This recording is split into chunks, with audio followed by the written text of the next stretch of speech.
இலக்கிய சைடுல அடுத்து என்ன நடக்கலாம் அப்படின்னா, இலக்கியா இங்க எப்படியோ நாம ஆசைப்பட்ட மாரி அந்த எஸ்எஸ்கேவ ஜெயிலுக்கு அனுப்பிட்டோம். இப்போ ரேவதி அத்த ஆசைப்பட்ட மாரியும் நாம ஜெயில்ல போய் பிரியாணிலாம் குடுத்து அவன ஒரு வழி ஆக்கிட்டோம். இப்பதான் சந்தோஷமா இருக்கு அப்படின்னு இலக்கியா ரொம்ப சந்தோஷப்படுறாங்க. அந்த நேரம் கௌதம் வந்து, "என்ன இலக்கியா ரொம்ப சந்தோஷமா இருக்க? என்ன விஷயம்?" அப்படின்னு கேட்டு இலக்கியாவும் கௌதமும் ரொம்பவுமே ரொமான்ஸ் பண்றதெல்லாம் பார்க்கும்போது கொஞ்சம் நல்லா தான் இருக்கு. இது ஒரு பக்கம் இருக்க, இன்னொரு பக்கம் பார்த்தா நம்ப எஸ்எஸ்கே அங்க ஜெயில்ல எல்லாம் இருக்காரு. அதுல அங்க இருக்கிற ஜெயிலர் அதான் நம்ம கௌதமுக்கு தெரிஞ்சவரு. அவரு இவரு தான எஸ்எஸ்கே. இவரு தான கௌதம் சார் தம்பிய கடத்தி வச்சுக்கிட்டு, கௌதம் சாரையும் ஜெயிலுக்கு அனுப்புனாரு. இவர சும்மா விடக்கூடாது அப்படின்னு சொல்லிட்டு, இவர என்ன பண்ணலாம்னு யோசிக்கிறாரு. அப்பதான் மூக்குத்தி ராஜா வரத பார்த்துட்டு அந்த ஜெயிலர் போயிட்டு, "டேய் மூக்குத்தி ராஜா இங்க வா. சொல்லுங்க சார்." "ஆமா அவன் தானே எஸ்எஸ்கே." "ஆமா சார். கௌதம் சார ஜெயிலுக்கு அனுப்புனானே அவனே தான் சார். அவன ஏதாவது ஒண்ணு பண்ண வைக்கணுமேடா. என்னடா பண்ண வைக்கிறது இப்போ?" அப்படின்னு யோசிக்கும்போது, "சார் நம்ம ஜெயில்ல அதிகபட்சம் அவர் இன்னும் பார்க்காத ஊர் இருக்கு. அத பார்க்க வைங்க." "என்ன வேலைடா அது?" "அதான் சார், இன்னைக்கு இலக்கியா மேடம் வந்து நமக்கு எல்லாருக்கும் பிரியாணி போட்டு போனாங்கல்ல, அந்த தட்டுலாம் அப்படியே கிடக்கு சார்.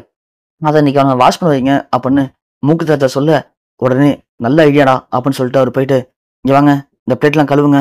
"என்னது? நான் பிளேட்ட கழுவணுமா?" "யோவ்! என்ன பிளேட்ட கழுவணுமான்னு கேட்குற? நீ இங்க கைதி புரியுதா? இங்க நான் சொல்றேன்னு கேட்டாகணும். கழுவுறியா இல்ல?" "சரிங்க கழுவுறேங்க." அப்படின்னு எஸ்எஸ்கே உட்கார்ந்து அந்த எச்சு பிளேட்லாம் கழுவிட்டு இருக்காரு. அத மூக்கு ஜட்ஜா பார்த்துட்டு, "என்ன சார் எச்சு பிளேட்லாம் கழுவிட்டு இருக்கீங்க?" அப்படின்னு எஸ்எஸ்கேவ பார்த்து நக்கல் பண்ண, எஸ்எஸ்கே உடனே, "டேய் மூக்குத்தி ராஜா, உன்ன எதுக்குடா நான் உள்ள அனுப்புனேன்? எதுக்கு அனுப்புனேன்?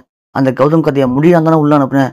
ஆனா, நீ தான் அந்த கௌதம் கதைய முடிச்சிருந்தனா, நான் இன்னைக்கு இங்க உட்கார்ந்து எச்சு பிளேட் கழுவ வேண்டிய அவசியம் இருந்திருக்காதா? நீ தான் அவன கோட்ட விட்டுட்ட. இன்னைக்கு நான் உட்கார்ந்து இங்க எச்சு பிளேட் கழுவிட்டு இருக்கேன். என்ன வெறுப்பேத்திட்டு இருக்கியாடா?" அப்படின்னு எஸ்எஸ்கே மூக்கு ராஜாட்ட கோவப்பட, மூக்கு ராஜா உடனே, "விடுங்க சார், விடுங்க சார். அதுக்கு ஏன் சார் கோவப்படுறீங்க? விடுங்க." அப்படின்னு சொல்லிட்டு அங்கேருந்து எஸ் ஆயிடுறான். இத நம்ம ஜெயிலர் அப்படியே வீடியோ எடுக்குறாரு.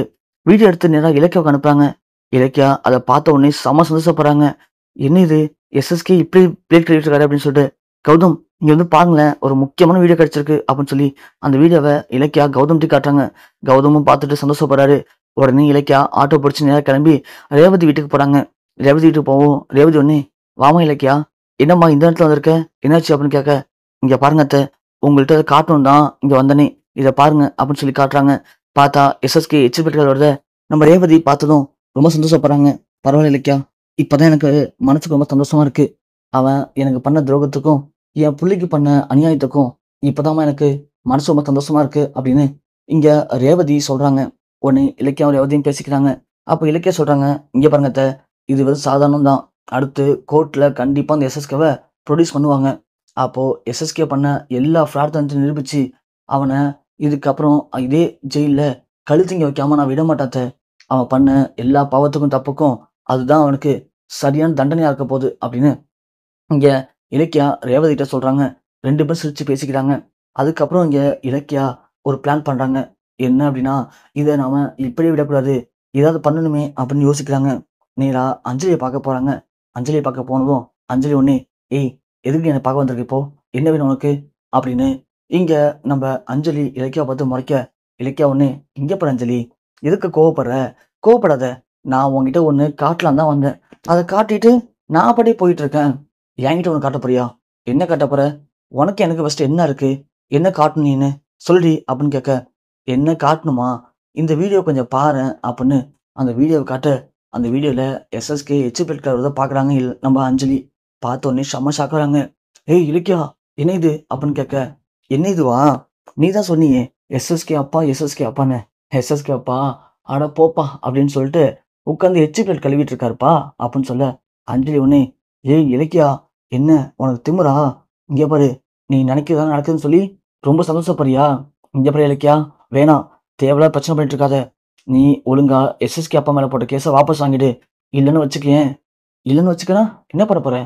"இங்க பாரு அஞ்சலி, எஸ்எஸ்கே மேல போட்ட கேஸ வாபஸ் வாங்கணும் அப்படின்னா, அதுக்கு நீங்கலாம் சேர்ந்து கார்த்திகிட்ட கார்த்திக் கடத்துனது யாருங்கிற உண்மைய சொல்லி, கார்த்திய எங்க வீட்டுக்கு அனுப்பி வையி.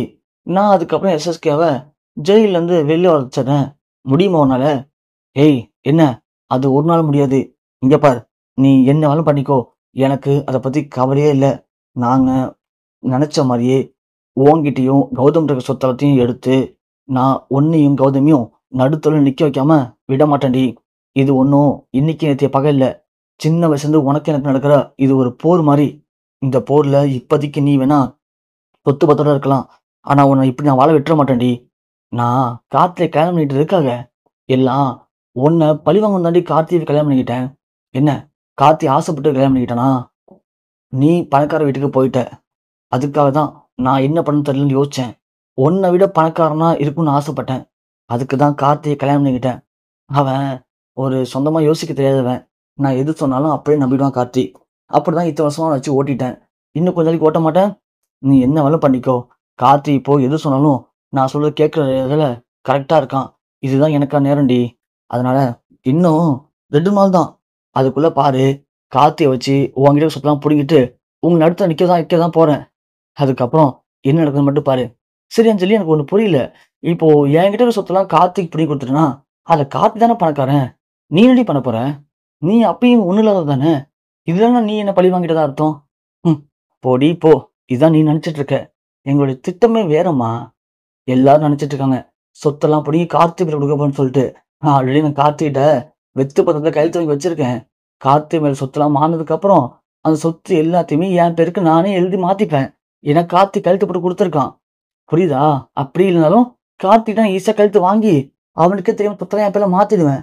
மாத்தினதுக்கு அப்புறம் நான் தாண்டி பணக்காரி. நீனு, கௌதம், கார்த்தின்னு எல்லாருமே பிச்சைக்காரங்க தான். இதுக்கெல்லாம் கார்த்தி ஒத்துக்க மாட்டானே. ஆமா, ஒத்துக்க மாட்டான். ஒத்துக்கிட்டா எனக்கு புருஷனா இருப்பான். ஒத்துக்கலனா உங்க கூட அவனும் பிச்சை எடுப்பான். எனக்கு யார் எப்படி போனா எனக்கு அதை பத்தி கவலையே இல்லடி. எனக்கு தேவை பணம் தான். அதுவும் உன்னை விட பணக்காரியா வாழணும். அதுக்காக நான் என்ன வேணாலும் பண்ணுவேன். எதை வேணாலும் செய்வேன்.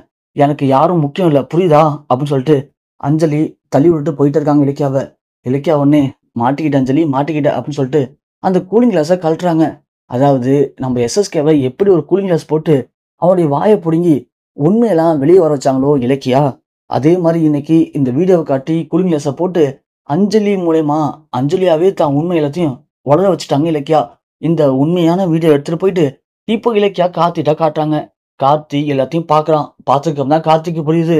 அப்போ நாம இத்தனை நாளா நல்லவன் நினைச்சு குடும்பம் நடத்திட்டு இருக்குது என் மனைவி அஞ்சலி கிடையாது. முழுசா பணக்கார பேயா மாறின இந்த அஞ்சலியா? அப்போ இந்த அஞ்சலி தான் எல்லாத்துக்கும் காரணமா? அப்போ நாம நினைச்சது எல்லாமே தப்பா?